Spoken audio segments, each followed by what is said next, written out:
Universidad eres egresado del externado. del externado. Ok, bajo tu experiencia, ¿qué ventajas y desventajas encuentras en el periodismo en formato audiovisual y formato radial? No sé si has trabajado en televisión. Pues no, pero de todas maneras en formato radial, que es un periodismo que no depende tanto de terceros como si por lo menos depende el formato audiovisual. Es decir, yo en radio obviamente dependo de mí mismo, de las capacidades pues que yo tenga, las habilidades que yo tenga para conseguir una noticia, para saberla redactar, para informarla, mientras que obviamente en el tema audiovisual pues si tú vas con una cámara pues necesitas terceros que son el camarógrafo, el asistente del camarógrafo, si hay microondas obviamente el del microondas, que hay una persona obviamente que te está escuchando allá en el máster, entonces uno es más, depende de muchas personas y de muchos factores cuando hace televisión. ¿Ves? Ok, ¿y qué ritmo es como más pesado y como que exige mucho más del periodista, el televisivo o el radial? Lo que pasa es que son ritmos distintos, a mí me parece que son ritmos distintos. Es decir, la radio significa, y esto obviamente lo has de escuchar, la radio significa inmediatez. Entonces en la radio tú tienes que estar casi que informando en minuto al minuto o hora a hora las noticias y lo que va pasando. ¿Ves? Hay unas emisiones de noticieros bien definidas, pero de todas maneras en televisión son solamente esas emisiones de noticiero, mientras que nosotros en radio tenemos boletines cada hora. Entonces en ese sentido es mucho más lo que prima la inmediatez en la radio que en la televisión, obviamente. Ok. Es que es eso básicamente. Y en cuanto a las rutinas, ¿cómo es un día normal tuyo de trabajo en Caracol Radio? Mm, Desde la mañana, ¿cómo inicias tu día? yo llego en general en promedio hacia las 7:30 de la mañana, empiezo a buscar los temas que van a ser noticia ese día en mi fuente, entonces por ejemplo en Fiscalía. Entonces empiezo obviamente a llamar a mis contactos, empiezo a llamar a las fuentes, empiezo a preguntarles, bueno, qué hay para hoy, qué ha pasado con este caso, qué ha pasado con este otro, y empiezo a estructurar una agenda informativa para presentarla en un consejo de redacción. Ese consejo de redacción empieza a las 8 de la mañana y es con todos los periodistas del servicio informativo. ¿Listo? Entonces se hace ese consejo de redacción, más o menos duran entre media hora y una hora, y ahí básicamente salen cuáles van a ser las notas para el noticiero del mediodía. De inmediato me voy a mis fuentes, yo tengo 3, 4 fuentes básicamente, que son Fiscalía, el IMPEC, que es el IMPEC, los tribunales, tanto de Bogotá como de Cundinamarca, y Medicina Legal. Entonces, bueno, voy para mis fuentes dependiendo de la que haya noticia, por lo general es Fiscalía, y bueno, y es como o sea, lo que se plantea en el Consejo de Redacción, pues obviamente buscarlo, hacerle el desarrollo al tema, tratar de buscar reacciones para el mediodía.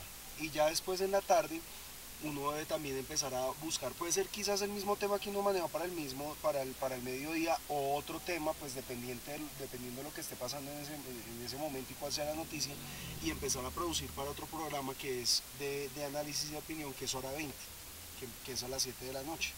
Es eso básicamente, entonces es durante toda la tarde preparar voces, preparar un informe, más o menos eso de las 4 o 5 de la tarde. También se hace como, pues no digamos un consejo, casi que consejo de redacción, pero por teléfono, de cuáles son los temas que uno va a dejar para el día siguiente, ¿no? Okay. Entonces, si te das cuenta que Sí. es permanente, entonces es un ritmo un poco frenético, por decirlo así. Okay. ¿Tú crees que el hecho de que bueno, un noticiero pertenezca a un conglomerado empresarial, como por ejemplo RCN, Ardila Lule, influye en la forma en que ellos emiten la noticia? Obviamente. Obviamente. ¿Y tú crees que ahorita ellos dicen que no? O sea, que ahorita ellos tienen toda la autonomía para ejercer las noticias que ellos dicen. Pero desde tu punto de vista, ¿tú crees que RCN, sin embargo, está sesgado por los intereses del empresario? Claro, ¿O de la claro, familia? en este momento. Y no solamente RCN, yo creo que finalmente todos los medios de comunicación, ¿cómo sobreviven los medios de comunicación? Con la pauta publicitaria. La pauta publicitaria, ¿quién la pone? Pues la empresa privada, las propias empresas. Muchas veces incluso hasta el propio Estado, a través de los ministerios, a través de bueno, la alcaldía, qué sé yo, ¿me entiendes? Pero bueno, en general son las propias empresas las que pagan la pauta publicitaria y pues obviamente uno no puede, como se dice, popularmente patear la lonchera, ¿ves? Entonces en ese sentido hay ciertos intereses. Te voy a poner un ejemplo, Avianca, y que es algo que yo, que a mí por lo menos me ha parecido, no lo digo si del medio donde yo estoy trabajando, sino que en general el tema de los controladores aéreos y el tema de la crisis en el tráfico aéreo y todo esto que ha ocurrido en los últimos días. Realmente uno de los problemas, si uno se pone a analizar bien, de los controladores aéreos y de las demoras en el flujo de pasajeros, es realmente de las aerolíneas. ¿Cuál es la aerolínea más poderosa en este país? Avianca, ¿ves? Y Avianca pauta en absolutamente todos los medios de comunicación. Y es mucho más fácil apuntarle a las deficiencias que tiene la prestación del servicio una entidad como la Aeronáutica Civil, pues que la empresa a la que nosotros nos está dando plata para subsistir y con la que con esa plática pues nos están pagando nuestros sueldos. ¿Me entiendes? Sí. Es básicamente como esa lógica como para poderte ejemplificar y que lo asimiles. ¿Bien? Ok. Tú trabajaste en los dos medios, pero ¿en cuál sentiste que podrías ejercer mejor, o sea, tu profesión sin influencia de los empresarios? En Caracol. En Caracol, claramente en Caracol. Y además porque en este momento, de todas maneras, la persona que maneja la línea editorial en RCN es el vicepresidente del anterior gobierno. ¿Ves? Y estamos en una coyuntura en la que las noticias de mayor connotación y de mayor trascendencia están ligadas a la corrupción. Yo creo que nosotros como periodistas nos cambiamos el chip entre estos dos gobiernos, en el sentido que el chip en el anterior gobierno era la guerrilla, la seguridad democrática, y de ahí no nos salíamos, de la guerrilla y la seguridad democrática, y hay que darle duro a la guerrilla, y hay que darle duro a la guerrilla, y punto. Y jamás nos detuvimos a pensar que la guerrilla es la causa, no es el efecto, ¿no? Mientras que este gobierno, y no estoy diciendo que sea bueno o malo, sino que se enfocó en una problemática totalmente distinta, que quizás sí puede llegar a ser el efecto de tantas circunstancias o de tantas causas que son los grupos armados ilegales. ¿Y cuál es ese efecto? La corrupción. Entonces obviamente se empieza este gobierno a enfocar contra la corrupción, se empiezan a destapar ollas podridas, y ollas podridas que vienen justamente del anterior gobierno. Entonces obviamente la persona que maneja la editorial la línea editorial en RCN, la radio, siendo vicepresidente del anterior gobierno, y porque me lo han dicho muchos compañeros, obviamente no pueden hablar pues de la persona que fue el jefe de su actual jefe, o sea, de Álvaro Uribe Vélez. Entonces obviamente hay mucho sesgo y hay muchas limitaciones en el manejo de la información en este momento en RCN, y es como se ve desde afuera.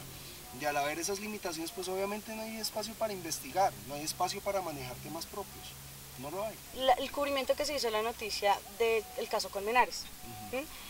¿Por qué se le dio tanta relevancia a ese caso, que ahorita están saturando, digamos, ya de tanta información a la gente, que la misma gente ha dicho que ya no quieren oír más del caso Colmenares? ¿Por qué se le hizo tanto cubrimiento a eso y sabiendo que en Bogotá nomás diariamente suceden casos de muertes en extrañas circunstancias de jóvenes universitarios? Como por ejemplo lo que sucedió en la marcha de octubre del año pasado, el chico de Cali que murió en extrañas condiciones por una supuesta bomba que llevaba en la maleta, pero que en el acta de defunción dice que murió fue por homicidio y no por cargar, nunca dice que por cargar bombas en la maleta, y sin embargo eso se tocó un fin de semana y no se volvió a tocar el caso de ese joven universitario también que murió en extrañas condiciones. ¿Por qué se hace tanto cubrimiento al caso Colmenares? ¿Cómo te parece que ese caso? Hay muchos ingredientes que pasan en este tipo de homicidios. Hay muchas cosas que ocurren en este tipo de casos que se convierten finalmente en crónica roja, ¿no? Fue lo que pasó hace unos años con el homicidio del italiano Giacomo Turra, por ejemplo, o hace poco con el tema de los sacerdotes que eran homosexuales y que finalmente pagaron por su muerte.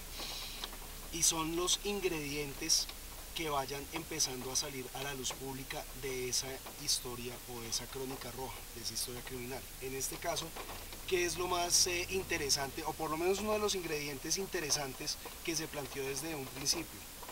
La muerte de un estudiante de la Universidad de los Andes y toda la connotación que eso puede llegar a tener de ser de la Universidad de los Andes, que las presuntas homicidas, o por lo menos implicadas de manera indirecta o directa como haya sido, sean también estudiantes de la Universidad de los Andes.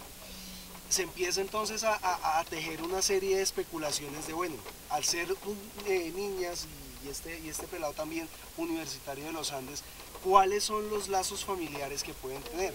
Porque pueden llegar a ser personas poderosas si estudian efectivamente en la Universidad de los Andes. Entonces todas esas cosas poquito a poco son las que se van entrelazando, ¿ves? Llega la audiencia pública en la que pues obviamente a todo el mundo le interesa. Mira, hasta octubre del año pasado, finales de octubre del año pasado, cuando capturan a Laura Moreno y a Jessy Quintero, la verdad nadie le paró muchas bolas a esa audiencia, y el punto de interés, o sea,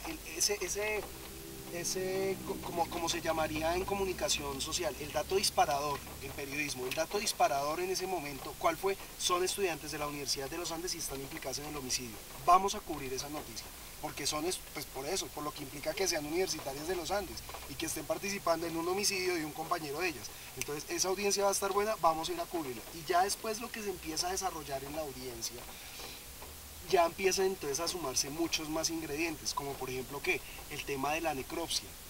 Entonces el examen de medicina legal, el examen médico forense que se le hizo a Luis Andrés Colmenares, determinó que en ese primer examen que él habría muerto por causas violentas, pero indeterminadas, por un accidente, y que tenía algunas livideces, hematomas en el cuerpo, pero no que tenía fracturas, en fin.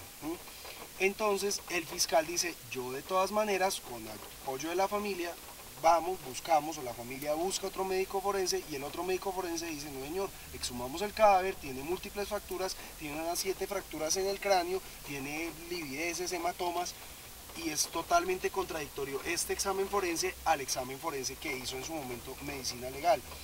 Y entonces ahí se siguen tejiendo hipótesis y se siguen tejiendo versiones en ese sentido.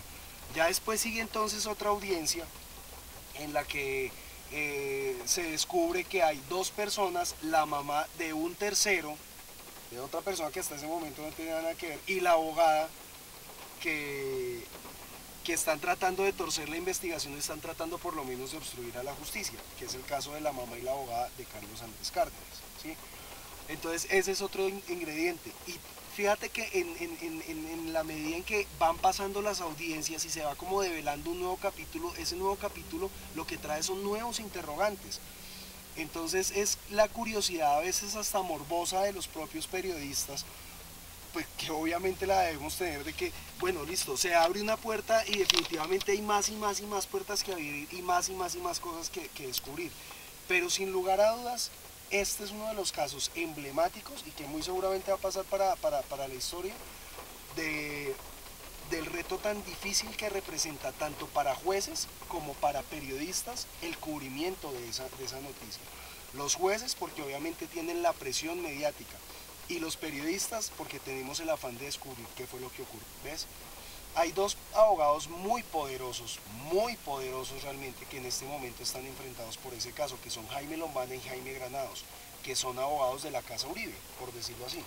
O sea, no, siguen siendo los abogados de Álvaro Uribe Vélez, y ahora están enfrentados por este caso. Pero entonces, o sea, en determinado momento entonces a Lombana le da por hablar alguna cosa, y entonces uno le prende la grabadora y sale entonces Granados a desmentirlo. Entonces se vuelve casi como si uno desde el medio de comunicación fuera un ring de boxeo, ¿ves? Entonces, y ahí lo que se genera es ya desinformación, ¿ves?